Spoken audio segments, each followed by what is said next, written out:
Oke. Baik, kita kembali ke mata kuliah Elektronika Telekomunikasi dan kali ini kita akan membahas tentang filter gelombang mikro. Jadi filter khusus di rangkaian gelombang mikro. Eh, yang pertama ini adalah salah satu metode untuk membuat filter pada rangkaian pada gelombang mikro ya, bentuk gelombang mikro. Nah, ini yaitu struktur periodik. Jadi kita memiliki ini kebalik. Saya perbaiki dulu ya. Jadi salah satunya adalah jalur transmisi Tahingga yang dibuat dari jalur transmisi yang memiliki apa ya kaki atau stub-stub paralel seperti ini atau bumbung gelombang yang diberi suatu elemen reaktif juga secara periodik dan ini juga bisa bersifat Tahingga gitu. Nah, ini adalah salah satunya. Kenapa bentuk seperti ini bisa dibuat menjadi filter? Jadi kalau misalnya kita modelkan bentuk tadi, entah itu jalur transmisi ataupun bumbung gelombang, maka bentuk ini eh, kalian bisa lihat sebagai rangkaian paralel di sini yang memiliki suatu reaktansi tertentu, atau juga bisa seri sih ya. Nah, di sini. Nah, jadi di sini karena memang kalau dilihat di sini untuk jalur transmisi seperti tidak ada sambungan ya. Tapi kita ingat kembali bahwa di bawah dari jalur transmisi itu adalah ground gitu. Jadi bagian bawahnya adalah ground dan terpisah seperti ini sehingga menghasilkan bentuk reaktansi-reaktansi bersifat paralel. Nah, jadi kalau misalnya kita lihat untuk satu selnya, misalnya bagian yang ini, nah ini satu unit sel, maka kita bisa melihat ada arus yang masuk ke unit tersebut dan juga ini adalah tegangan masukan di unit tersebut dan juga tegangan keluaran pada unit yang sama yang merupakan tegangan masukan untuk unit berikutnya. Seperti itu. Dengan jarak antar unitnya, antar selnya itu adalah sebut saja D dan kita tentu memiliki namanya impedansi di sini. Impedansi dan juga suatu nilai konstanta tertentu. Dan ini misalnya ke Z positif gitu ya. Nah itu selalu ada impedansinya untuk setiap hubungan ini. Nah, jadi kalau kita asumsikan bahwa jalur Tahingga ini sebagai bagian dari jaringan dua kutub identik yang dipasang secara cascade, jadi antara satu unit sel dengan satu unit sel lainnya dipasang secara kaskad, maka kita bisa melihatnya sebagai parameter ABCD. Dengan ini adalah tegangan dan arus masukan, dan ini adalah tegangan dan arus keluaran pada unit tersebut. Ya, dan ini panjangnya untuk satu ini berarti adalah D/2 dan kita juga memiliki suseptansi paralel yang besarnya adalah B dan bagian jalur transmisi lain juga ini adalah jalur transmisi dengan panjang D/2 juga. Jadi ini jarak antara unit ini menjadi panjang jalur transmisi. Ingat bahwa di gelombang mikro gitu ya, bahwa panjang saluran transmisi ini sangat penting karena bisa mempengaruhi fasa ataupun amplituda dari sinyalnya. Nah, karena panjang struktur tidak terbatas, maka bisa kita tuliskan bentuknya menjadi seperti ini. Dengan E pangkat gamma D adalah ini gamanya sendiri adalah bagian dari propagasi gelombangnya yang dalam bentuk kompleks. Eh, dan ini D adalah jarak gelombang transmisi tadi gitu. Atau bisa kita tuliskan menjadi bentuk yang bagian bawah ini sehingga kita bisa melihat hubungan antara keluaran dan juga apa yang namanya propagasi gelombangnya atau perambatan gelombang.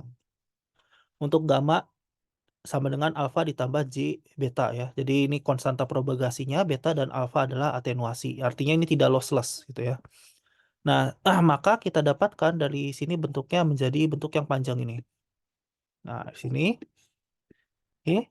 Dan kalau kita perhatikan bagian kanan ini, yang bagian kanan ini dia itu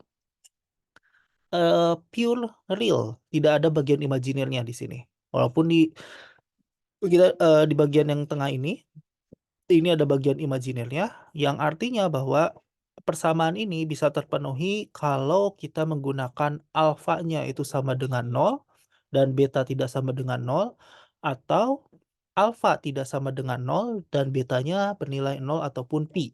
Seperti itu. Jadi ada dua kemungkinan atau solusi untuk menyelesaikan persamaan ini. Nah, untuk kasus pertama, untuk alfa sama dengan nol dan betanya tidak sama dengan nol, artinya di sini kasusnya adalah lossless non atenuasi, tidak ada atenuasi, dan gelombang propagasi gitu ya. Bisa apa namanya merambat di rangkaian tersebut.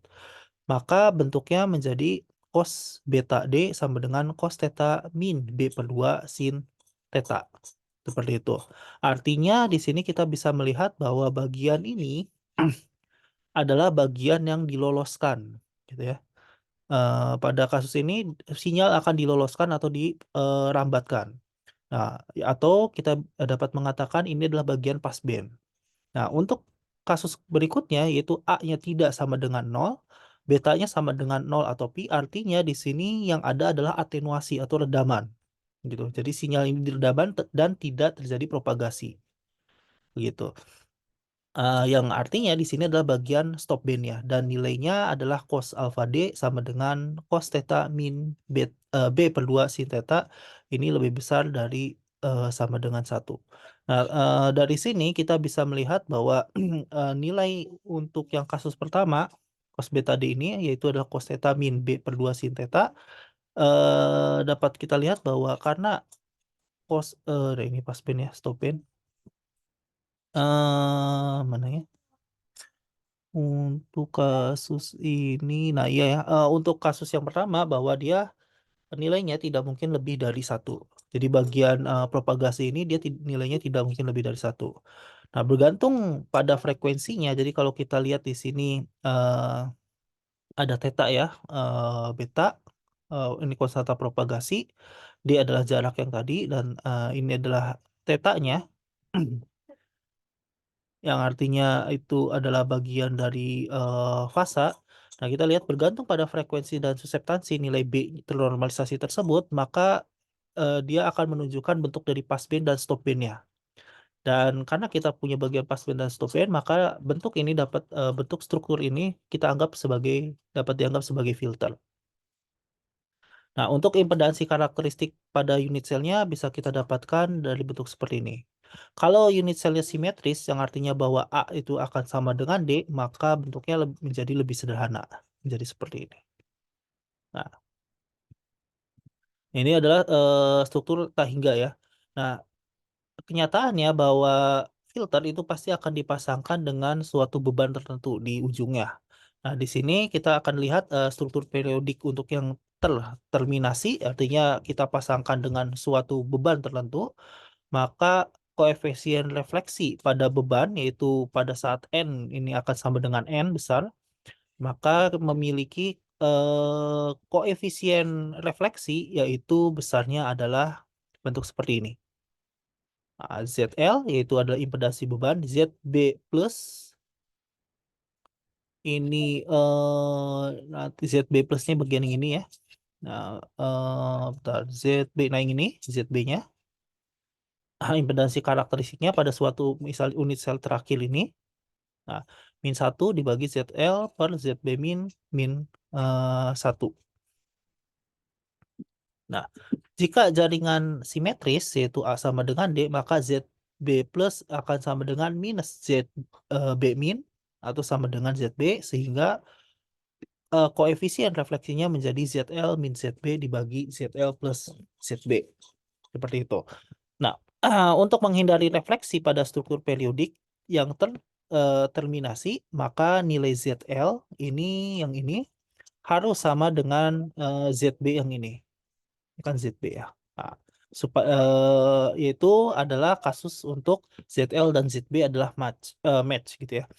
Nah, supaya match ya mungkin kalau kita butuhkan, kalau misalnya ternyata ZL tidak sama dengan ZB, maka kita bisa pasangkan transformer seperempat lambda seperti itu untuk mematchkan antara ZL dan ZB. Ini untuk menghindari terjadinya refleksi gitu. Nah, untuk melihat hubungan antara propagasi beta dengan atenuasi atau redaman alfa, maka kita bisa melihat menggunakan diagram K di sini, diagram K beta atau yang namanya disebut juga diagram Brillouin,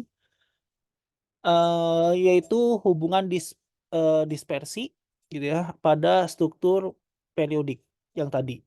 Dan juga sebenarnya bukan hanya struktur periodik ya, hampir semua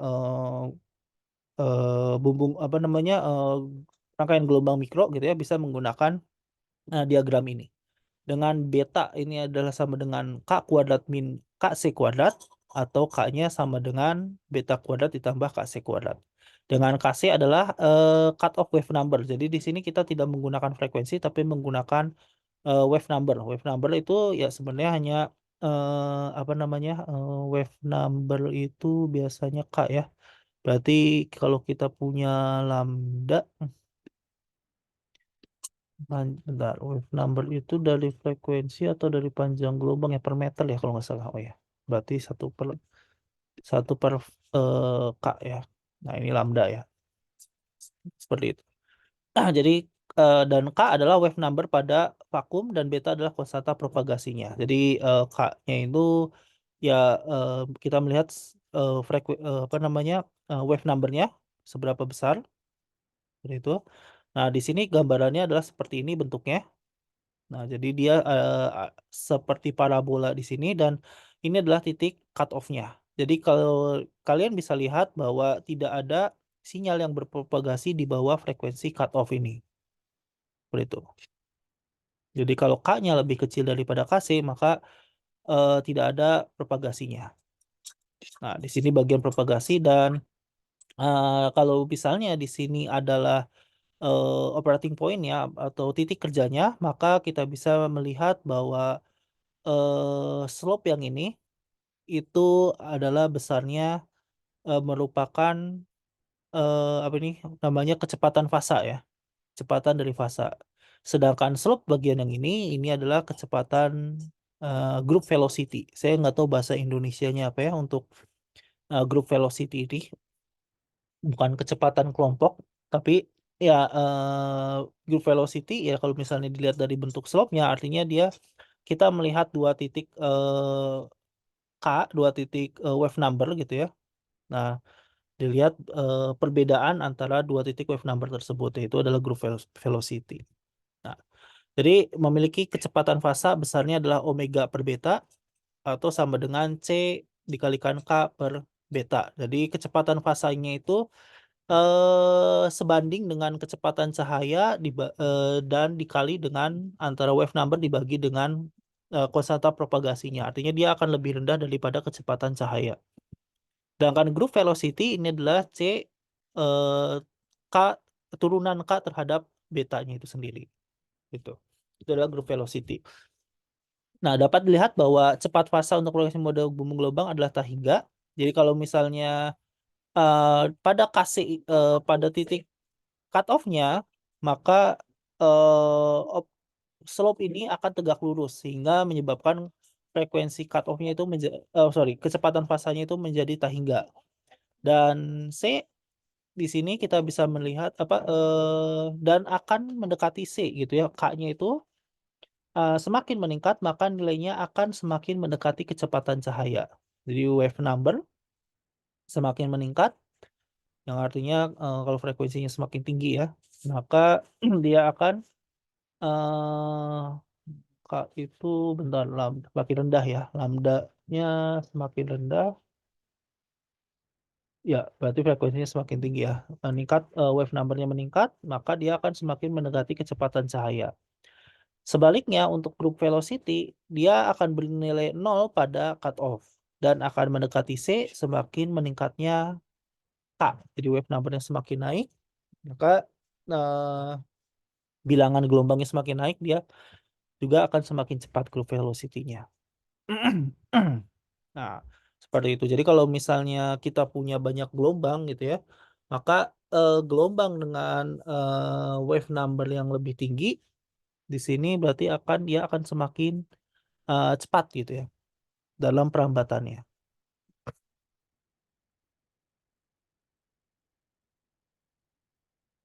Ini. Hmm. mendekati ke oke. Nah, berikutnya perancangan filter dengan image parameter. Jadi image parameter itu, di sini kita melihat bahwa hubungan antara Zin 1 dan Zn2 ini dipisahkan oleh suatu, jaringan dua kutub yang sederhana, yaitu menggunakan parameter ABCD, dan Zi1 ini adalah impedansi masukan pada kutub 1, jadi pada kutub yang ini, ketika kutub 2 determinasi dengan Zi2. Jadi kalau kita di sini pasangkan beban, maka kita akan melihat ia sebagai Zi1. Kebalikannya Zi2 yang ini, Zin2, nah ini ya, adalah impedansi masukan pada kutub 2 ketika kutub 1 determinasi dengan Zi1. Nah, seperti itu.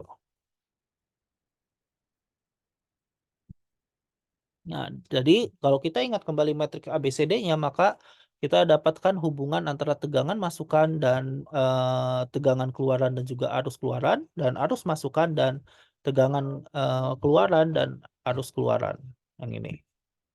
Nah, lalu pada kutub kalau kita terminasi, maka besarnya Zin1, yaitu impedansi input di kutub 1 besarnya adalah V1/I1, maka kita dapatkan bentuk yang ini, atau yang isi di sini AZI2 ditambah B dibagi C ZI2 ditambah D, karena V2 sama dengan ZI2 dikalikan I2. Jadi di sini kalau kita bagi dengan I2 untuk atas dan bawah, maka berubah menjadi bentuk yang paling kanan ya. Kalau kita ingin menyelesaikan V2 atau mendapatkan nilai V2, maka kita bisa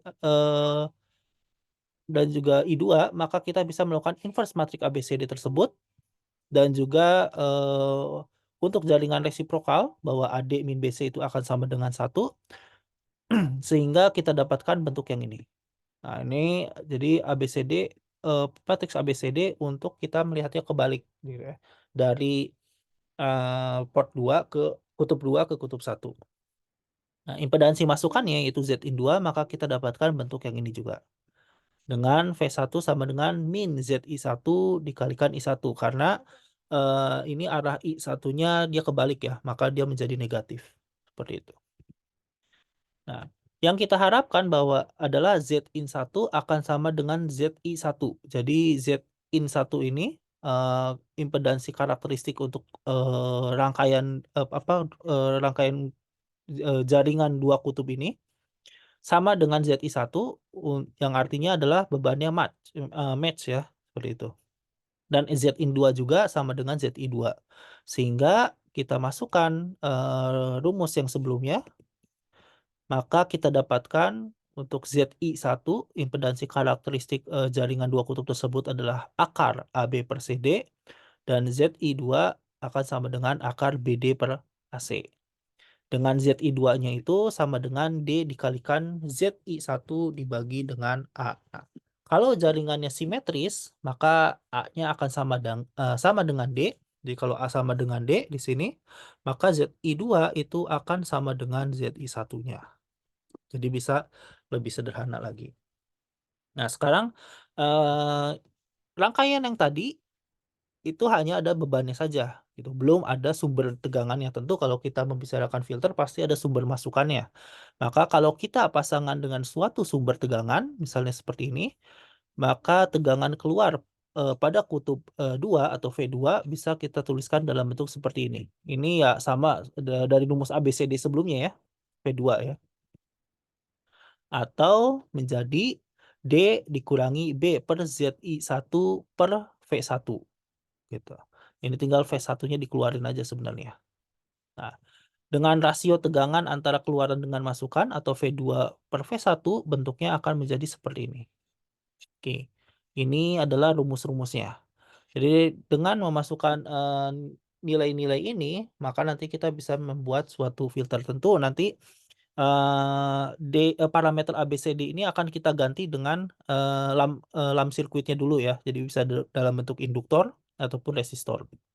Nah, Ini adalah rasio arus I2/I1, maka kita dapatkan bentuk, seperti ini.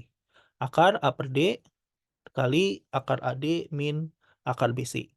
Dengan faktor propagasi, jaringannya adalah E pangkat min gamma sama dengan akar AD min akar BC, dan cos hyperbol dari gamma akan sama dengan akar AD.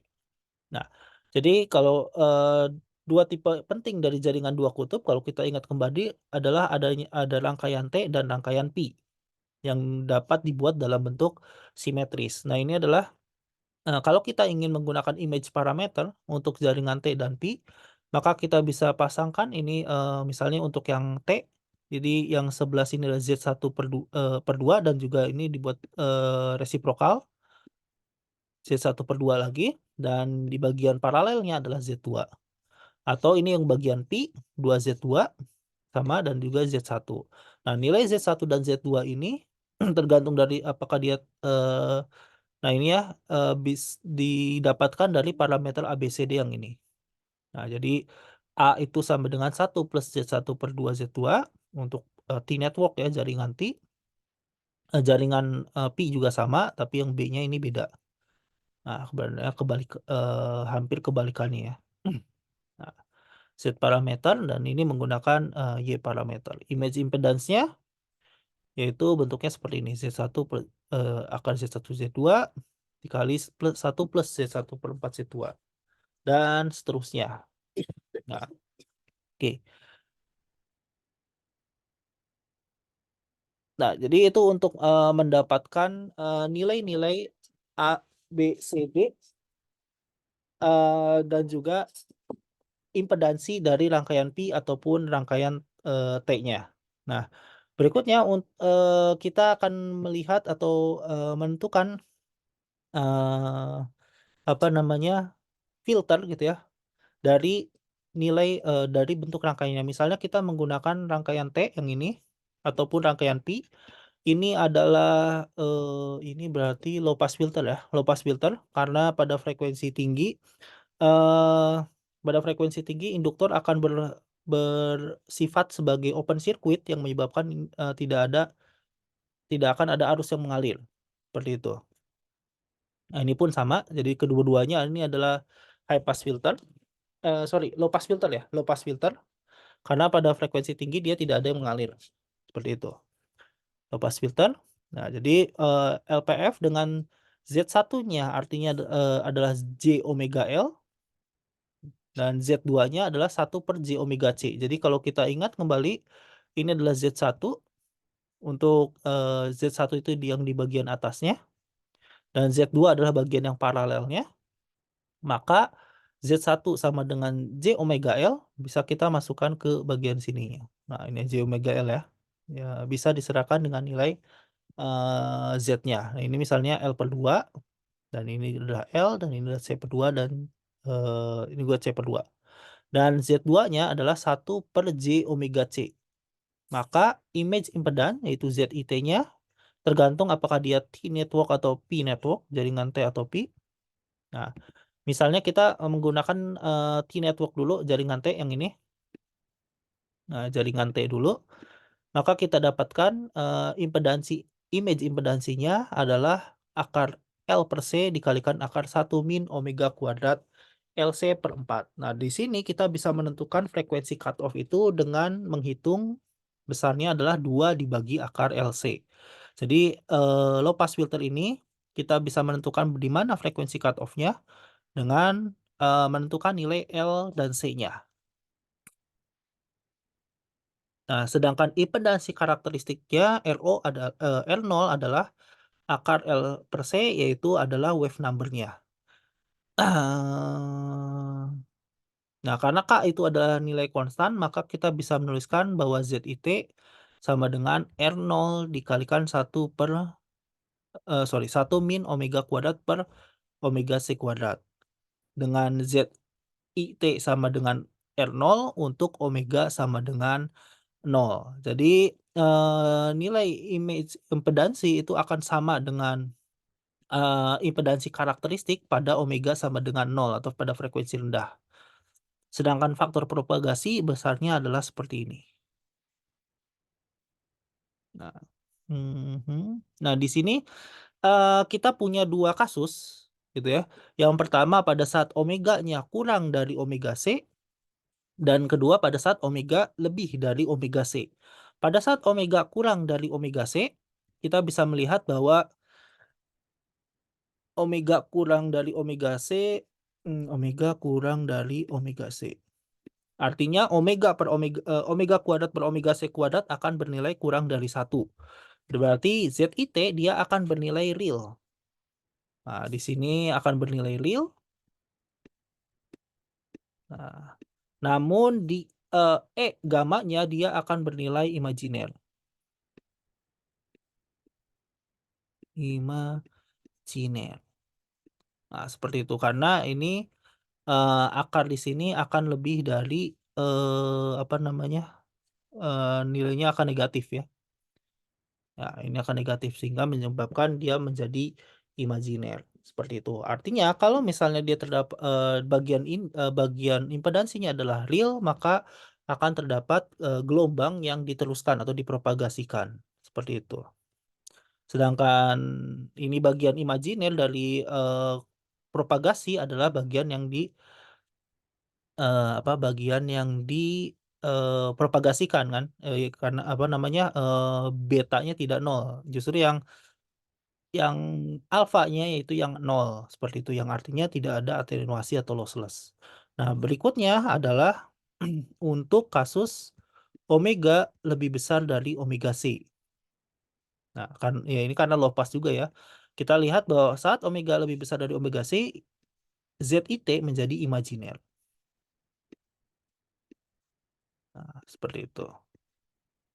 Sedangkan E omeganya E pangkat gamma itu menjadi real. Nah, yang artinya bahwa pada kasus ini dia lebih terlihat teratenuasi dibandingkan terpropagasi. Nah, ini ya kasus 1, kasus 2. Nah, ini adalah gambarannya. Nah, jadi di bawah omega C ini adalah bentuk passband beta. Nah, ini adalah artinya propagasi gelombangnya gitu pada bagian passband dan ini pada bagian stopband. Dan ini adalah atenuasinya. Nah, jadi kalau kalian lihat di sini pada bagian cut off atenuasinya justru sangat kecil di sini. Gitu. Betanya dia akan konstan nanti di pi. Nah, tapi atenuasinya dia akan bertambah tidak terlalu cepat gitu ya dibandingkan penambahan dari omeganya. Seperti itu. Nah, memang itu kelemahan dari metode yang K konstan bahwa redamannya cukup rendah di dekat cut off gitu. Dalam beberapa kasus kita menginginkan setelah cut off itu ya redamannya akan sangat tinggi gitu ya setelah cut off. Nah, dan hasil tersebut hanya berlaku ketika filter determinasi pada image impedance di kedua kutubnya. Nah, jadi determinasi artinya dia dipasangkan dengan suatu beban ataupun beban lain di kedua kutubnya gitu ya. Nah, masalahnya adalah kalau kita lihat tadi bahwa rangkaian tersebut hanya dipengaruhi oleh L dan C dan itu akan mempengaruhi frekuensi dari cut off-nya, artinya di sini dia akan sulit untuk melakukan match dengan beban dan lain sebagainya gitu. Itu akan sulit dilakukan match-nya.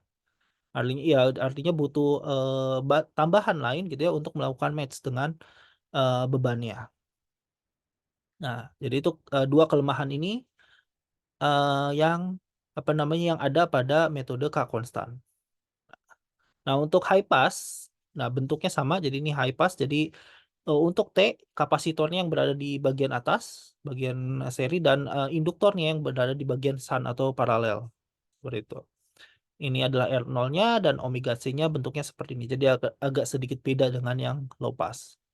Nah, untuk menutupi apa namanya untuk mengurangi gitu ya kelemahan dari dari metode K konstan ini, maka kita menggunakan yang namanya M-Derive. Nah, filter M-Derive ini kita modifikasi dari K konstan dengan mengganti nilai Z1 dan Z2-nya. Misal kita punya sebut saja Z1 aksen itu adalah M dikalikan Z1. Tuh. Dan kita memilih Z2 aksen agar nilai ZIT-nya atau ZI pada tadi jaringan T-nya itu sama dengan K konstan, maka kita dapatkan bentuk ZIT adalah seperti ini. Gitu. Lalu kita selesaikan untuk Z2 aksen, maka kita dapatkan bentuk Z2 aksen yang ini. Dan untuk low pass filter, maka Z1 adalah J omega L dan Z2-nya adalah 1 per J omega C. Maka kita ubah tinggal ke Z1 aksen dan Z2 aksen mendapatkan J omega LM dan bentuk yang kedua ini. Nah, jadi kita ubah bentuknya gitu ya. Z1 yang bagian seri hanya dikalikan dengan M, sebenarnya gampang ya. Hanya dikalikan dengan M saja untuk LPF. Nah, tapi yang keduanya bagian paralelnya ini jadi kita gabungkan menjadi dengan dua komponen yang berbeda. Yang pertama adalah kapasitor, yang kedua adalah induktor gitu. Jadi ditambahkan, nah yang tadinya bentuknya seperti ini diubah menjadi bentuk yang seperti ini. Jadi ada dua impedansi pada bagian paralelnya. Nah, ini untuk yang low pass filter contohnya yang jaringan T. Yang ini adalah high pass filter dengan jaringan T. Seperti itu. Jadi sebenarnya hanya kita tambahkan di bagian sininya ya, ada induktor tambahan dan ini ada kapasitor tambahan seperti itu. Nah, ini faktor propagasinya, jadi tinggal diubah tadi yang Z1 dengan Z2-nya. Dan untuk filter MDRAV LPF, maka kita dapatkan Z1 aksen dibagi Z2 aksen, bentuknya seperti ini. Kita nggak usah terlalu memusingkan bentuk ini. Nanti kita melihat bahwa omega C-nya itu adalah 2 per akar LC, maka kemudian kita dapatkan bentuk yang ini tuh yang ini adalah bentuk yang bagian sini, dan yang ini adalah bentuk yang bagian sini.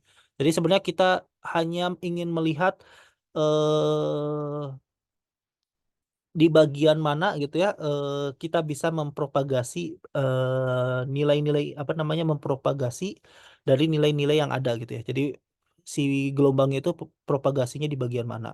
Nah, kita bisa melihat kalau misalnya kita memilih untuk M itu antara 0 sampai 1, jadi di sini ya 0 sampai 1 ini yang ya tentu yang mengakibatkan nilai di sini tidak menjadi negatif gitu ya. Nah, tidak menjadi positif juga di bagian sini.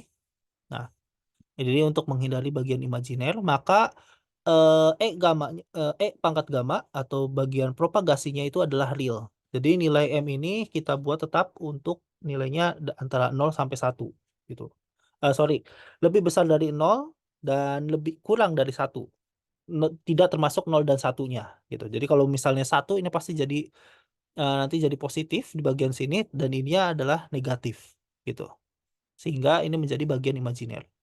Nah, dan pangkat gamma magnitud dari pangkat gamma ini akan lebih besar dari 1 untuk omega lebih besar dari omega C. Seperti itu. Nah, sedangkan di sini ada masalah baru gitu ya. Pada omega Tahingga maka ini nilainya adalah sama dengan omega C per akar 1 per M kuadrat. Ini untuk di omega yang sangat besar.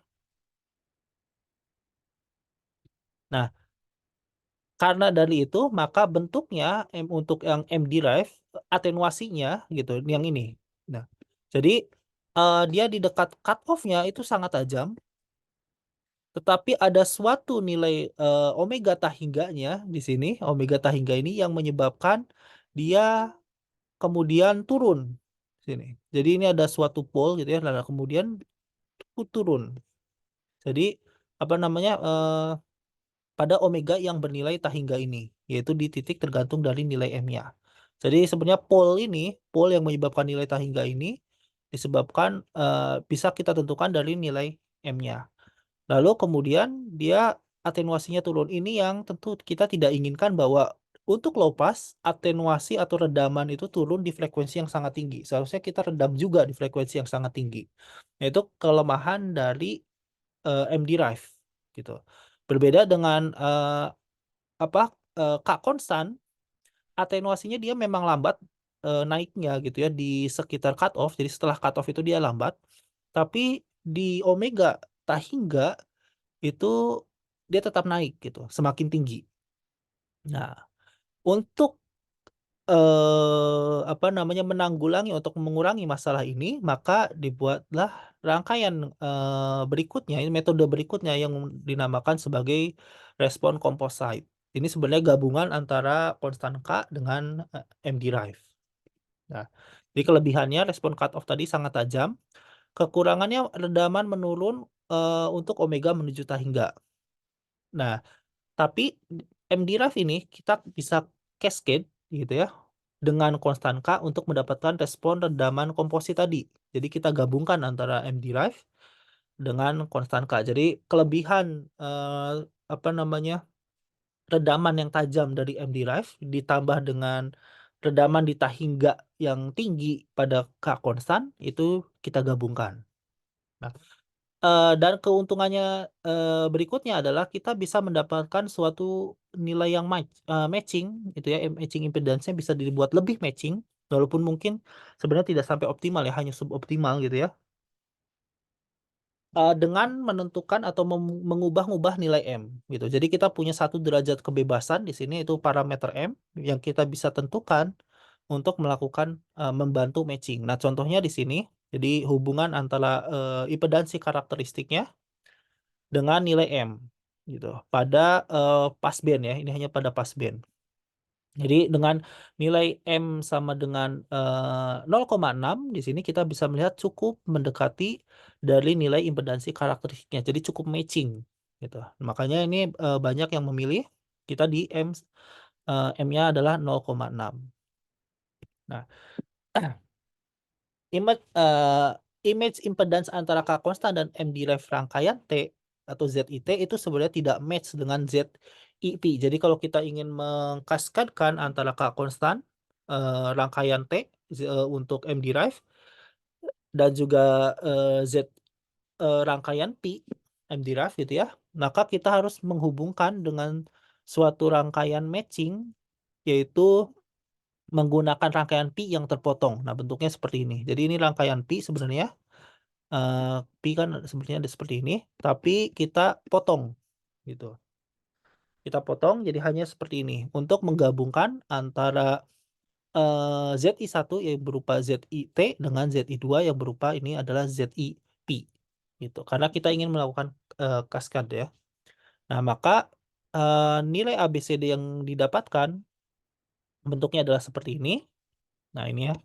Jadi menentukan ZI1, ZIT, dan juga ZI2, dan dengan ZIP. Nah, ini adalah filter komposit. Jadi gabungan antara kedua metode tadi, mengkaskadkan antara K konstan dengan M-derive, dan juga M-derive matching, maka kita menghasilkan filter dengan redaman yang diinginkan, dan juga memiliki sifat match antara terminasi di dua kutubnya. Nah, jadi di sini misalnya kita entah itu pasangkan beban atau pasangkan sumber, nah di sini pasangkan beban, maka di sini kita lakukan matching section dulu. Jadi bagian pertama itu adalah bagian matching dengan M sama dengan 0,6. Jadi kalau kita lihat tadi bahwa M sama dengan 0,6 itu yang cukup mendekati dengan impedansi karakteristiknya. Nah, gitu. Yang ini menggunakan rangkaian yang tadi setengah pi atau pi yang dipotong. Nah, begitu juga dengan bagian beban gitu. Jadi bagian sumber dengan beban kita lakukan matching. Nah, lalu di sini kita pasangkan dengan konstan K konstan, rangkaian K konstan T. Seperti itu. Yang memiliki sifat pada frekuensi tinggi dia memiliki redaman yang tinggi. Nah, berikutnya disambungkan konstan itu dengan T dengan rangkaian M-derive T. M-derive dengan jaringan T dan M-nya ini adalah kurang dari 0,6. Jadi kita tidak melihat matching-nya gitu karena matching-nya dilakukan di sini. Nah, ini yang penting untuk nilai M 0,6 ini dia memiliki ketajaman yang cukup tinggi ya pada atenuasi. Jadi ini keuntungan dari short cutoff. Nah, ini adalah filter komposit. Jadi gabungan kedua filter tadi, kedua metode tadi. Nah, saat frekuensi cutoff dan impedansi sudah ditentukan, kita masih memiliki satu parameter yang bisa dikendalikan, gitu ya. Nah, untuk mengendalikan respon filter yaitu parameter M ini. Nah, berbeda dengan K konstan itu sudah tidak punya parameter lagi karena hanya punya nilai L dan C yang bisa dikendalikan, tapi itu untuk menentukan frekuensi cutoff. Nah, oke. Nah, ini jadi untuk filter komposit bentuk rangkaiannya seperti ini. Ya, tentu kalau kita ingin menggunakannya pada jaringan microwave gelombang mikro yang frekuensinya cukup tinggi, maka kita harus mentransformasikan lamp circuit atau rangkaian lamp ini ke bentuk kemarin itu apa, jaringan transmisi ya, jaringan transmisi ataupun bumbung gelombang, seperti itu.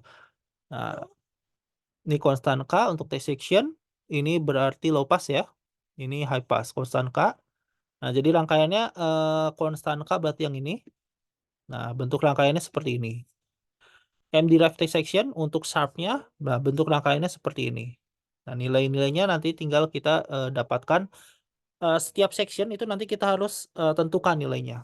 Dan ini adalah untuk P matching-nya, yang sebelah yang dekat dengan sumber, yang ini dekat dengan load atau beban, seperti itu.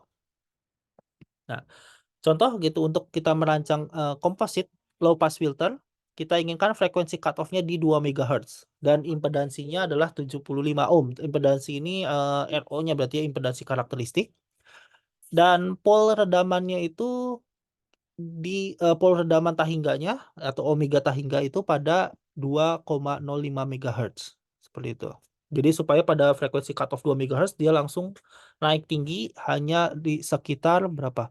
Mega 550 kilohertz ya. Hanya berjarak 50 kilohertz ya harus naik sangat tinggi. Seperti itu. Nah, yang pertama yang kita lakukan adalah tentukan nilai L-nya, yaitu besarnya L adalah 2R0 dibagi dengan omega C. Omega C-nya berarti adalah omega cutoff 2pi kali 2 MHz pangkat 10 pangkat 6 ya. R0-nya adalah 75 ohm. Maka kita dapatkan L-nya adalah 11,94 mikrohenry. Dan C-nya adalah 2 dibagi R0 omega C. Dan kita dapatkan adalah 2,122 nanofarad. Nah, jadi kalian bisa lihat di sini. Rumusnya sudah ada semua. Nah, untuk mendapatkan nilai L dan C-nya. Nah, untuk bagian M derive-nya, maka bagian sini kita bisa menentukan untuk short cutoff-nya nilai M adalah 1 min omega C per omega tahingga dikuadratkan akarnya ya. Nah, kita dapatkan ini harusnya akarnya nggak ada akarnya di sini. Nilai M-nya adalah 0,2195. Nah, ini untuk yang di rangkaian, bukan rangkaian matching ya, di rangkaian sharp-nya untuk mendapatkan atenuasi yang tajam. Lalu di sini adalah ml per 2, berarti nilainya adalah 1,31 mikrohenry, dan rangkaian berikutnya yang paralelnya adalah MC, dan 1 per M kuadrat per M4 ml. Itu adalah 465,8 picofarad dan 12,94 mikrohenry. Nah, itu yang digunakan untuk rangkaian ini. Pada yang ini. Nah, sub cut off-nya ya. Nah, berikutnya baru kita ke bagian matching. Bagian matching itu M-nya selalu 0,6. Itu yang paling dekat dengan yang paling matching gitu ya. Maka kita dapatkan nilai-nilainya yang bagian matching adalah 3,582 mikrohenry, 636,5 picofarad, dan 6,368 mikrohenry. Nah, sehingga rangkaiannya kita dapatkan bentuk seperti ini. Ini adalah bagian matching, yang bagian kiri. Dan ini juga adalah bagian matching. Nah, jadi nilainya kalian bisa melihat di sini. Yang ini. Dan juga induktor yang ini. Nah, lalu ini adalah untuk yang M derive. Saya ganti merah. Nah, ini adalah M derive. yang untuk mendapatkan redaman yang sangat tajam. Nah, di sini yang bagian induktor serinya adalah 1,31 mikrohenry. Lalu induktor paralel dan kapasitor paralelnya adalah 12,94 mikrohenry dan 465,8 picofarad yang ini. Nah, sedangkan yang ini jaringan T ganti biru deh. Nah, ini untuk yang konstan K. Nah, yang menentukan yang menentukan frekuensi cut off di sini berarti 11,94 mikrohenry dan 2,122 nanofarad ya.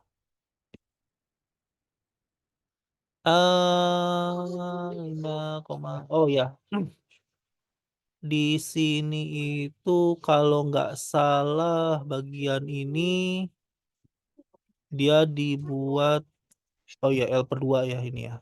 Nah, L per 2. Nah, jadi maka dibagi 2, maka nilainya menjadi 5,97. Nah, seperti itu. Nah, ini kita dapatkan rangkaian komposit. Nah, sedangkan untuk respon frekuensi filternya, di ini harus menggunakan komputasi ya, mau nggak mau, untuk menghitung respon frekuensinya. Nah, kita dapatkan seperti ini. Jadi, di sini ada yang hampir dia sangat redam, ini akibat dari M 0,2195, yaitu kita di sini punya pole, dan juga di sini pole untuk M sama dengan 0,6 di bagian matchingnya. Nah, jadi ada 2, dan kita bisa melihat dari frekuensi cut off 2 MHz dia langsung turun gitu. Karena di sini untuk bagian yang 2,05 gitu ya.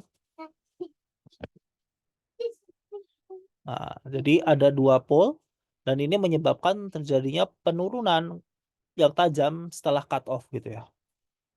Nah, lalu setelah ini dia memang naik lagi, tapi ya masih cukup rendah lah ya. Di sini sekitar minus 30 dB. Minus 30 dB sudah sangat tinggi ya. Damannya minus 30 dB gitu. Jadi walaupun tidak teredam sepenuhnya, tapi ini sudah cukup tinggi. Minus 30 dB, minus 20 dB itu minus 20 dB itu 0,1 kalinya ya. 0,1 ya. 0,1 kalinya itu adalah minus 20 dB. Artinya minus 30 dB sudah diredam sampai nilainya di bawah 0,1 dari sinyal awalnya. Kayaknya udah deh. Oke, materinya sampai di sini. Terima kasih atas perhatiannya.